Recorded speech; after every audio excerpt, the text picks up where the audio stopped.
자, 저렇게 이제 정리를 하면은 이제 지금은 외부에서 오는 뭐 그만저만한 혁신 비대위원장과 친박의 당 대표와 반기문 유엔 사무총장의 대권, 이게 거의 정해진 것 같습니다. 지금 진행되는 과정이 뭐 복잡하게 생각할 게 없이 그런 과정을 일단 이제 진용이 완전히 짜졌다, 이제 이렇게 보는데 어떻게 생각해요? 우선 그 얘기를 하기 전에요. 예. 우리나라 정치 지형을 좀 볼 필요가 있어요.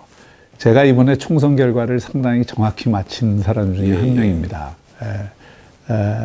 그런데 이제 저는 그런 걸 분석을 할 때 이렇게 시류적인 그런 그 분석도 필요하지만, 단기 정세적인 분석도 필요하지만, 한국 정치를 둘러싼 구조적 환경과 그 지형을 먼저 제대로 분석하는 게 필요하다고 봐요. 근데 우리나라의 정치 지형 전체를 보면 보수하고 진보, 만약에 이렇게 딱 둘로 나누면 또 영남 지지 기반 세력과 호남 지지 기반 세력, 또 장년 이상과 청년, 이런 어떤 대립 구도가 지금 이항 대립 구조가 만들어져 있지 않습니까? 그거를 전체적으로 보면 저는 보수의 지형이 한 55% 된다고 생각합니다. 그리고 진보의 지형이 45% 되고요.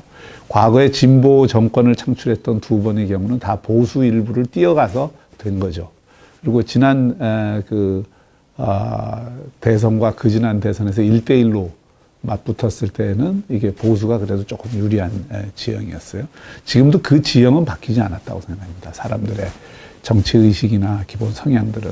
그런데 지금 이번 총선에서 나타난 건 뭐냐면, 새누리당이 그 보수의 지형, 중도 보수까지 합쳐서 그 중도 보수까지 포함된 그런 어떤 그 보수의 지형을 제대로 장악을 하지 못했다는 것을 보여주는 거고, 그 이유가 뭐겠습니까? 새누리당이 점점 더 좀 극단화되고 또 강경 보수화되고, 그러면서 사실은 핵심 지지층들, 특히 영남의 핵심 지지층 중심으로만 움직이다 보니까 스스로를 자꾸 왜소화했던 거거든요. 그래서 결국은 한 30% 남짓한 그 지지밖에 못 받는 거죠. 이거를 외연을 확장을 못한 거죠. 그걸 봐야 됩니다. 그러면 지금 그 중에 소위 그 보수, 자기가 중도 보수라고 생각하거나 좀 개혁적인 성향의 보수라고 생각하는 사람들이 이번에 정당 투표에서는 새누리당을 안 찍었지 않습니까? 네. 뭐 국민의당을 찍거나 때로는 뭐 민주당을 찍거나 이렇게 했는데, 이분들이 지금 갈 데가 없어요. 이분들이 를 대변하는 세력이 제대로 없습니다. 특히 중도 보수, 특히 영남에 있는 그런 중도 보수 세력의 그걸 제대로 대변할 수 있는 정치 세력이 없다는 말씀이죠. 근데 이제 그렇게 되면은 이번에 새누리당이 만약 지금 말씀하신 그런 시나리오대로 간다 그러면, 그게 과연 이 중간에 이 한 20% 내지 25%를 차지하는 중도 보수 지형을 제대로 안아낼 수 있겠느냐. 저는 그게 좀 힘들다고 봅니다. 지금과 같은 지형에서는 새누리당 내에는 여전히 친박 패권주의라는 게 강고하게 또아리를 틀고 있고, 그 강고하게 또아리를 틀고 있는 친박 패권주의는 중도 보수와 개혁 보수를 안을 만한 유연성과 이 포용력이 없어요. 지금까지, 적어도 지금까지 보면.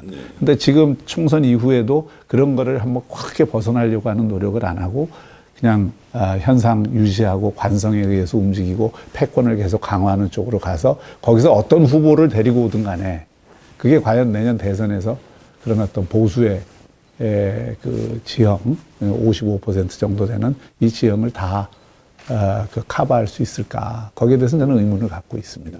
오히려 내년 대선에서는 이 중도 좌파의 지형부터 시작해서 중도 우파의 지형까지, 이 지형이 훨씬 더 넓어질 가능성이 높고, 이 안에서의 어떤 새로운 소위 그 연합이랄까요, 또는 어떤 화합, 협력이랄까, 이런 게 만들어질 가능성도 상당히 높다고 보는 거죠.